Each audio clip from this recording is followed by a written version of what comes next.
Most people think that aging is all about wrinkles and gray hair and driving slowly on the highway. But what if I told you that the three essential components of aging are rusting, are oxidizing, and turning into a sticky bun?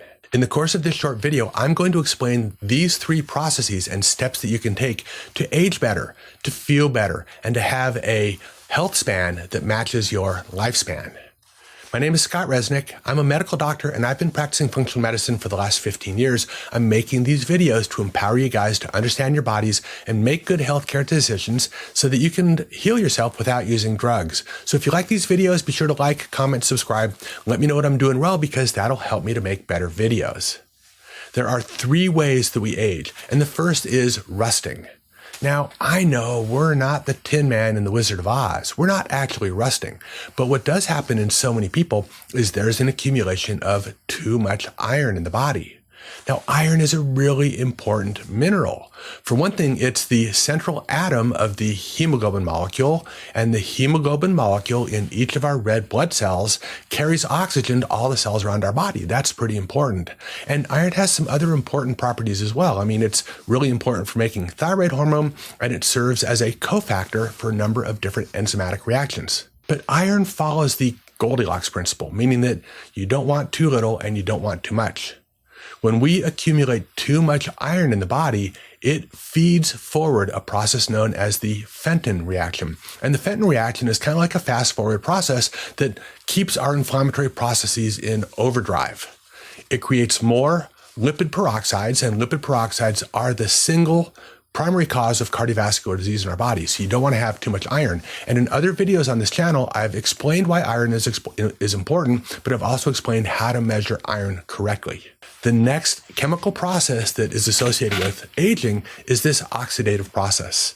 And what happened is, a long time in the past, our bodies figured out that using mitochondria, that when we broke down a molecule of glucose, we wouldn't make just 2 molecules of ATP in an anaerobic state, but when we incorporated oxygen, we made a full 36 units of ATP. And these are the little packets of energy that each and every one of our cells uses to stay alive. But there was a Faustian exchange. And this exchange meant that as a result of making this much energy, we developed something known as reactive oxygen species. And reactive oxygen species are things like the hydroxyl anion or hydrogen peroxide or the peroxide molecule. These are all inflammatory molecules that are at the core of inflammation in our body. So what we've done is we've developed ways to buffer these different molecules. And these are with things like glutathione, consuming enough vitamin C and vitamin E. And the important way to combat these reactive oxygen species is through our DNA. And we know that when we consume foods that contain molecules like sulforaphane, I mean, these are the vegetables like broccoli and cauliflower and bok choy. What happens is these sulforaphanes go to our DNA and stimulate it to make molecules like glutathione peroxidase or superoxide dismutase. These are molecules that help to buffer these reactive oxygen species. And the last way that we age is by turning into a sticky bun. And I know that this sounds a little glib, but hear me out. When we consume too many simple carbohydrates, and these are things like sodas and candy bars and white rice, and you guys know what all this stuff is, these extra glucose molecules basically gum up the machine. And the same way that you wouldn't go out to your car and get a bottle of corn syrup and pour it over the engine, when we have too many glucose molecules floating around in our bloodstream, things get glycosylated. And glycosylation is basically a wrench or a gumming up of the machine. And there's one good way to measure it. Now, remember this hemoglobin molecule that I mentioned earlier when we were talking about iron and the Goldilocks principle.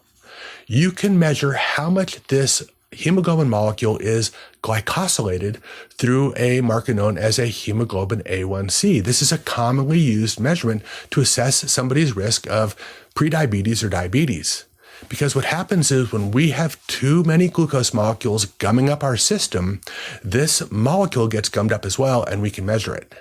So there you have it. There are 3 different biochemical processes that are all within our control. You can measure your iron. You can know how much iron is in your body and modify that as needed. You can work on driving these antioxidant properties by optimizing your glutathione, using antioxidants, and consuming a diet that drives our DNA to make these antioxidation molecules.